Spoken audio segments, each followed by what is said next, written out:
Congratulations for the award, but most of all, for such a great achievement in such a large-scale carbon-neutral program. Can you tell us when you set this goal and how long it's taken to achieve it as a business? Yes, so we set out our plan, our environmental and social plan called Plan A in 2007, and at that time on climate change we said what should we do, and the obvious goal was to be carbon neutral. Our time period was by 2012, so a 5-year plan, and we achieved it for our UK and ROI operations by 2012, and then by 2014 we'd extended it to cover all of our international operations. And how many, when you say all, how many is there? So we have about over 900 shops in the UK and Republic of Ireland and 400 shops in territories overseas. So it's a huge undertaking. Yeah. And what were the major challenges that you encountered?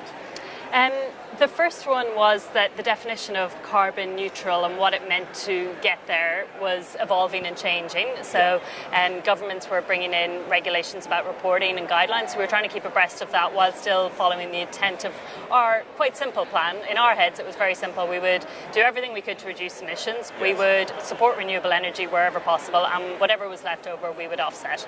So one of the challenges was keeping on that plan as regulations and ways of reporting and stakeholders were debating and discussing what could be counted, what couldn't be counted. So that was one challenge for our team. The other challenge, I think, was, as many other businesses would say, keeping abreast with technology and commercials. So technologies like solar or wind maybe weren't cost competitive one year, but in a year or two's time they were changing. So it was a kind of a fast-moving landscape, and kind of always keeping abreast of what might be happening was one of the challenges. We know there is a benefit to the environment, that's obvious, but are there any subsidiary benefits that you think could entice other retailers or large-scale businesses to follow suit?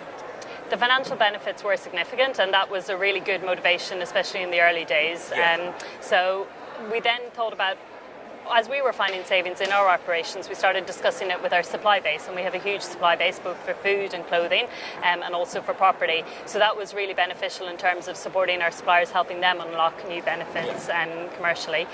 Employee motivation was also a really good one. So lots of employees were felt more motivated to get after the efficiency savings because there was a greater benefit to it, not just cost saving. Was it communicated through the whole business what you were undertaking? Yeah. Was there a lot of support for that?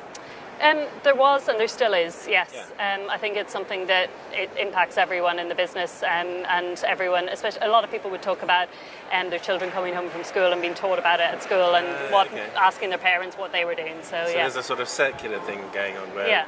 And especially new recruits coming into the business, young and old, are asking us what do we as a business do to take responsibility for climate change. So it's really good to be able to say, here are all the things we do, and here's what you can do in your role as well too. So that was what I was going to ask, is when you talk about framing it, when you're communicating it through the business, was it specifically linked to climate change, or was it in the environment on a more general level? Or? It was under the umbrella of Plan A, our internal brand, if you like, for what we do on environment and social issues. Yes. And it was very much under climate change. These are the things, and you know, at a shop floor level, here are 3 things you can do to save energy.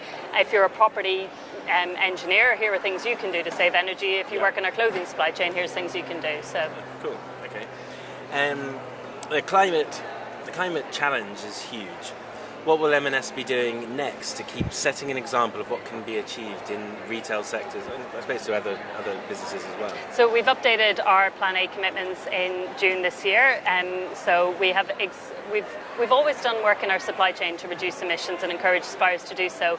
What we're doing now is setting a specific target. So we want to extract 13 million tonnes of carbon out of our supply chain by 2025. And so we're ratcheting up the measurement, the robustness of the programs, and to really get the level of carbon reduction that we need.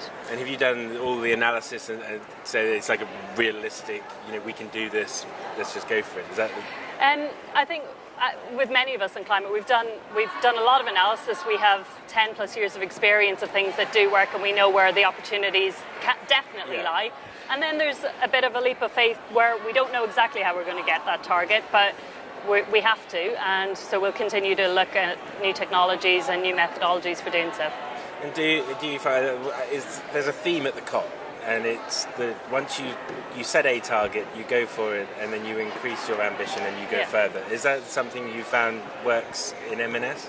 It has worked really well in M&S, and I think it works really well with other businesses as well. You get that confidence, you get a lot of learning along the way, and I think by having an ambitious target also, it forces you to look in areas that you wouldn't maybe look originally. The commercials may not pay back this year, but in 2 years' time you can review it and then increase the level of ambition again. So that's very good.